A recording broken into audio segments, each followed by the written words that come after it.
Hola, ¿qué tal? El día de hoy estamos aquí reunidos en la materia Derecho Internacional Público y Privado. Nuestro docente, el maestro Nelson Martín Vázquez Gómez. Y bueno, vamos a ver un poco sobre la introducción al Derecho Internacional Público y Privado.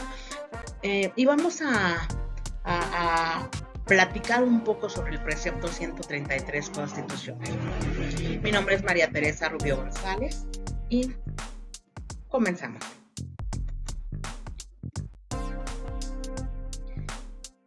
A lo largo de esta presentación veremos que la finalidad esencial del derecho internacional público es asegurar la paz y seguridad internacionales. Esto fungiendo como una especie de modelador del orden social internacional al crear normas jurídicas mediante las fuentes del derecho internacional. Así también vamos a analizar el cómo, el por qué y el para qué nace la vida jurídica. Como lo mencionamos anteriormente, vamos a centrarnos un poco en el derecho interno o nacional de acuerdo al precepto 133 constitucional.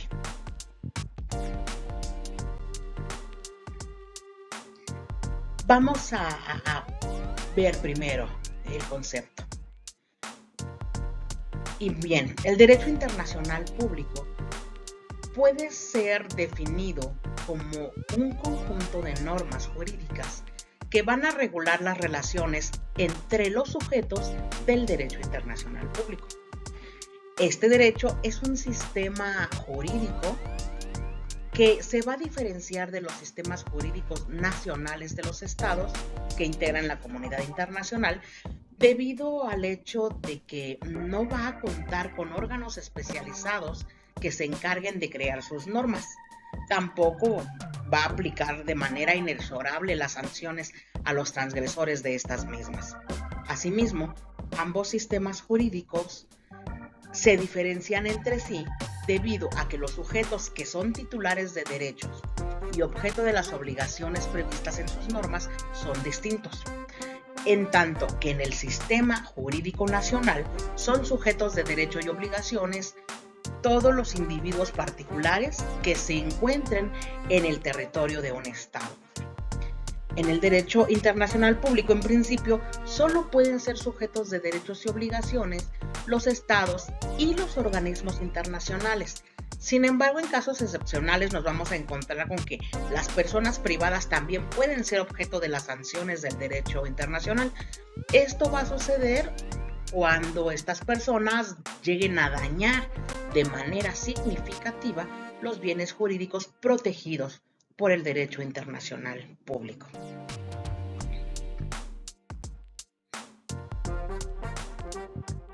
El derecho internacional público lo vamos a encontrar también dividido básicamente en derecho de paz y en derecho de guerra.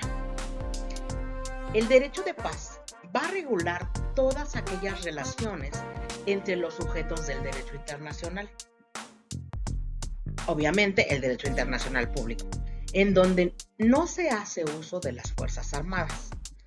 El derecho de guerra, en cambio, va a integrarse por las reglas del derecho internacional público, que van a regular el estado de guerra para las personas que se encuentran en el territorio de guerra. Estas últimas reglas no tienen por objeto promover la guerra, sino que tratan de limitar los efectos negativos que ésta tiene para mantener el sufrimiento humano que ocasiona en el menor grado posible. El derecho de guerra es, así, pues también considerado un derecho humanitario. Con esto podemos ver que el derecho internacional público se va a dividir también, por otra parte, en derecho universal y derecho regional. El derecho universal se va a integrar por las normas que son válidas en todas las regiones del planeta. Y así el derecho regional, en él vamos a ver en cambio que se va a formar por las normas que solo tienen validez en una determinada región del mundo.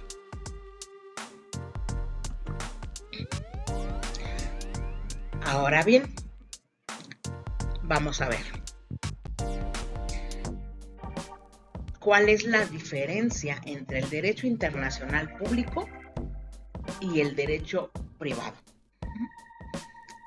Aquí tenemos que el derecho internacional público lo vamos a diferenciar del internacional privado porque este segundo, el privado, es una rama de los sistemas jurídicos nacionales que contienen normas para determinar en caso de conflictos de leyes que surgen por la nacionalidad de los sujetos e intervienen en la relación o por el territorio donde los mismos actúan. Este sistema jurídico nacional es el que debe regular determinadas situaciones.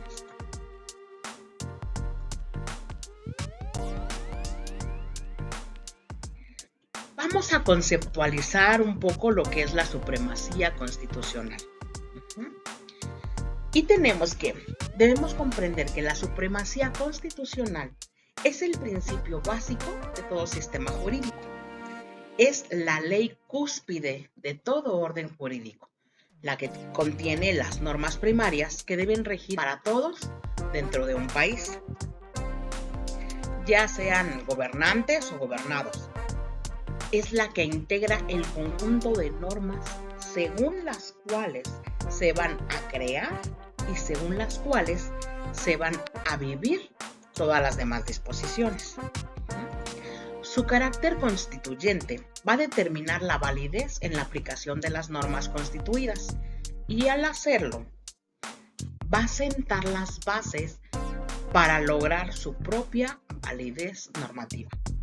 Así, la supremacía constitucional va a representar la unidad de un sistema jurídico. Este es un grado supremo en el cual la constitución de un Estado se encuentra como una norma que está por encima de todas las demás normas y que no existe obviamente una normativa superior en su línea. Así podemos decir que la supremacía constitucional representa la unidad de un sistema jurídico. Esto es, que ninguna ley o acto debe restringir la serie de derechos que la Constitución les otorga. Vamos ahora a ver el artículo 133. Este artículo nos dice que esta Constitución, las leyes del Congreso de la Unión que emanen de ella y todos los tratados que estén de acuerdo con la misma, celebrados y que se celebren por el presidente de la República con aprobación del Senado, serán la ley suprema de toda la Unión. Así podemos ver que la supremacía constitucional representa la unidad, como decíamos, del sistema jurídico y no puede ser restringida por ningún acto, por ninguna serie de derechos. Y bueno, decíamos que si algo llegara a acontecer así, tenemos la certeza, la seguridad de que va a existir un medio reparador de esas arbitrariedades cometidas. En el artículo 133 constitucional, como vemos, se caracteriza por enunciar la jerarquía de las normas en el orden jurídico. Este artículo constitucional establece una jerarquía de normas para confirmar la supremacía de la Constitución, aun cuando ésta se entiende por la naturaleza de la Constitución misma, claro está. Sin embargo, esto nos va a hablar de que en México no existe una supremacía del derecho federal sobre el local, como si sucede, por ejemplo, en Norteamérica. Sin embargo, no debemos entenderlo como una parte de doblegación o falta de supremacía, sino como una delegación de poder a los estados. Esto es algo súper importante y que tiene que quedar muy bien comprendido. Es por ello que afirma que cuando se trata de dilucidar sobre cuál norma federal o local es aplicable, no se va a plantear como una contradicción, sino como un problema que más bien tendría que ver con la competencia.